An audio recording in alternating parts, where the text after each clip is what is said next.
Hello students, তোমাদের সকলকে স্বাগত জানিয়ে আজকের ভিডিও শুরু করছি। আজকের ভিডিওর বিষয় ক্লাস 7 ইংলিশ লেসন 4-এর যে গল্প the beauty and the beast, সেই গল্পের অ্যাক্টিভিটি 6, অ্যাক্টিভিটি 7, অ্যাক্টিভিটি 8 এবং অ্যাক্টিভিটি 9 সলভ করে দিয়েছি। তাহলে চলো বেশি দেরি না করে ভিডিওটি শুরু করা যাক। আচ্ছা, অ্যাক্টিভিটি 6-এ বলা হয়েছে আনসার দ্য ফলোয়িং কোশ্চেন্স। এখানে নাম্বার 1-এর প্রশ্নটি হলো why did the beast decide to kill the merchant? কেন পশুটি বণিককে হত্যা করতে চেয়েছিল বা স্থির করেছিল? ডিসাইড মানে স্থির করা। কেন জন্তুটি বণিককে স্থির করেছিল যে হত্যা করবে? Answer the beast gave the merchant food, shelter and comfort. মানে পশুটি বণিকটিকে খাদ্য, আশ্রয় এবং মানে স্বস্তি দিয়েছিল। But the merchant plucked A rose from the beast's garden. কিন্তু বণিক কী করেছিল? প্লাক মানে তোলা, একটি গোলাপ ফুল তুলেছিল সেই মানে পশুটির বাগান থেকে। So the beast decided to kill him. তাই পশুটি ঠিক করেছিল যে তাকে হত্যা করবে। নাম্বার 2-এ বলা হয়েছে how did the beast look after Belle in his castle? কীভাবে পশুটি তার প্রাসাদে বেলের দেখাশোনা করত?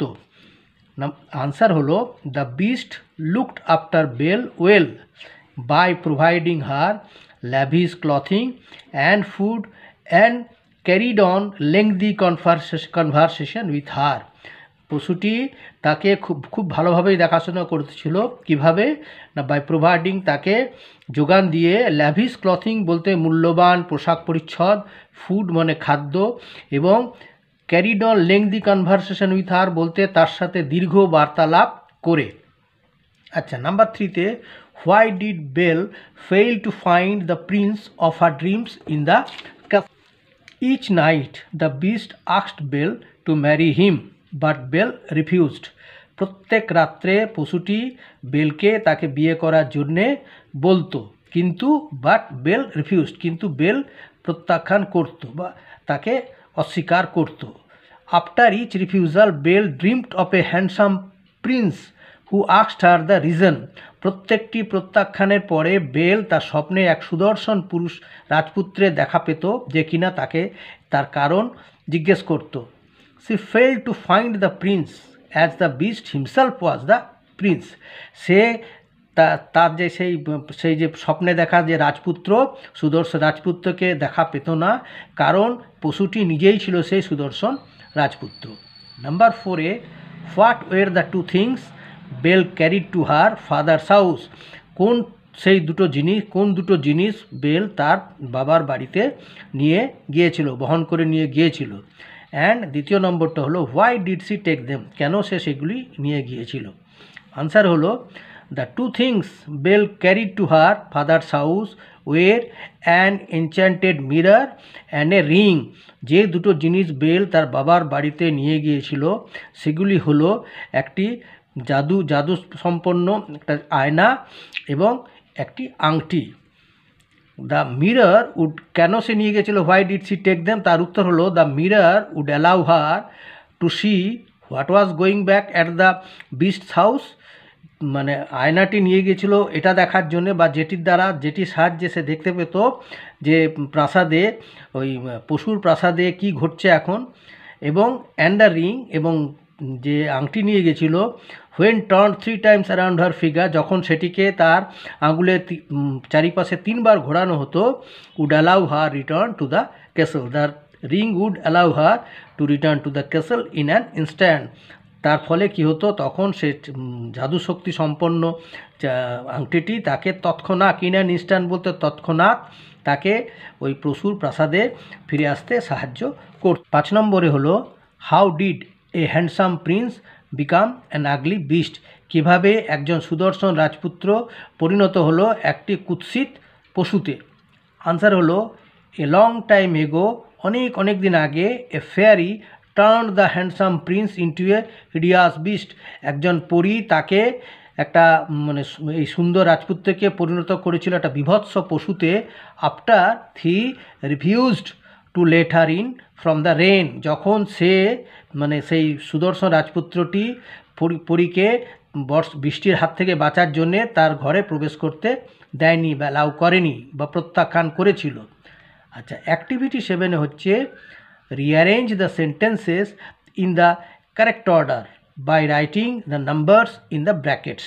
রিঅ্যারেঞ্জ করতে বলছে, মানে সিকোয়েন্স অনুযায়ী ঘটনাগুলি বা সেন্টেন্সগুলোকে নাম্বার দিয়ে সাজাতে বলেছে। নাম্বার 1-এ আছে the ugly beast became A handsome Prince. এটা একদম গল্পের শেষে পাবে যে কিভাবে যখন বেল ফিরে এলো পশুর প্রাসাদে, তাকে প্রায় অর্ধমৃত অবস্থায় দেখতে পেল, তখন সে তার মানে দেহের উপরে পড়ে কাঁদতে শুরু করলো। তার চোখের জল যেই পশুটির দেহে পড়লো তৎক্ষণাৎ সে কী হলো, একজন সুদর্শন রাজপুত্রে পরিণত হলো। তাহলে এটা হচ্ছে 6 নম্বরে, তাহলে এটাকে করা হলো 6 নম্বর। আর নাম্বার 2-এ বলা হয়েছে Belle decided to marry the beast. Belle সিদ্ধান্ত নিয়েছিল যে পশুটিকে বিয়ে করবে, এটা হচ্ছে 3 নম্বর। আর 3 নম্বরে বলা হয়েছে the merchant promise to bring a rose for Belle. এটা ইউনিট 1-এ পাবে যে বণিক প্রতিজ্ঞা করেছিল বেলের কাছে যে সে তার জন্যে একটি গোলাপ নিয়ে আসবে। তাহলে এটা হচ্ছে 1 নম্বর। সবার আগে হচ্ছে 1 নম্বরে এই যে বণিক তার মেয়ে বেলের কাছে প্রতিজ্ঞা করেছিল যে সে একটা গোলাপ ফুল নিয়ে আসবে। আর নাম্বার 4-এ হলো Belle wept on the dying body of the beast. ওই যে বললাম এখানে 5-এর 6, এই যখনই সে ফিরে এসে ওই পশুটির মৃতদেহ ঠিক নয়, ডাইং বডি মানে মৃতপ্রায় দেহের উপরে আছড়ে পড়লো, তখন কাঁদতে কাঁদতে তার চোখের জল যখন এটা পড়লো তখন সে সুদর্শন রাজপুত্র হলো। তাহলে 5 নম্বরে হলো যে এটা বেল সেই ডাইং বডির উপরে মৃতপ্রায় পশুটির দেহের উপরে আছড়ে পড়লো বা ঠিক কাঁদতে। নাম্বার 5-এ Belle went to the castle of the beast. এটা হচ্ছে 2 নম্বরে। বেল পশুটির প্রাসাদে গেল, নিজের ইচ্ছাতেই গেল, উইলিংলি সে গেল, এটা হচ্ছে 2 নম্বর। আর নাম্বার 6 হচ্ছে Belle promise to return to the castle exactly a week later. তারপরে বেল প্রতিজ্ঞা করলো এই পশুটির কাছে যে সে ঠিক 1 সপ্তাহ পরে ফিরে আসবে, এটা হচ্ছে 4 নম্বর। অ্যাক্টিভিটি 8-এ বলা হয়েছে the meanings of certain words are given here, identify those words from the text. Number 1-এ ইমপ্রিজেন্ট মানে কারারুদ্ধ বা কারাবাস, সেটা হচ্ছে ইংরেজিতে ক্যাপটিভ। নাম্বার 2-এ that which can not be seen, যেটিকে দেখা যায় না, এটা হলো ইনভিজিবল, অদৃশ্য। নাম্বার 3-তে হচ্ছে friendly and kind behaviour to guest, বন্ধুত্বপূর্ণ এবং সদয় ব্যবহার অতিথিদের প্রতি, তাহলে এটাকে বলা হবে হসপিটালিটি, আতিথেয়তা। আর নাম্বার 4-এ কমপ্লিটলি চেঞ্জড, পরিপূর্ণভাবে পরিবর্তিত হওয়া, এটা হবে। অ্যাক্টিভিটি 9-এ বলা হয়েছে in each set there is a word that does not fit with the rest of the words in the set. আচ্ছা, 1-এ বলা হয়েছে ম্যানশন, প্যালেস, ফ্ল্যাট আর হিউজ হাউস। এইখানে দেখো সবগুলোই আমাদের বাসস্থানের কথা বলা হয়েছে। ম্যানশন মানে অট্টালিকা, প্যালেস মানে প্রাসাদ, ফ্ল্যাট মানে হচ্ছে আমরা বুঝেছি আবাসনের যে ফ্ল্যাট, আর হিউজ হাউস মানে বৃহৎ বাড়ি। তাহলে এইখানে সবগুলোই দেখো আকারে বৃহৎ, একমাত্র ফ্ল্যাট ছাড়া, সেজন্য উত্তর হলো ফ্ল্যাট।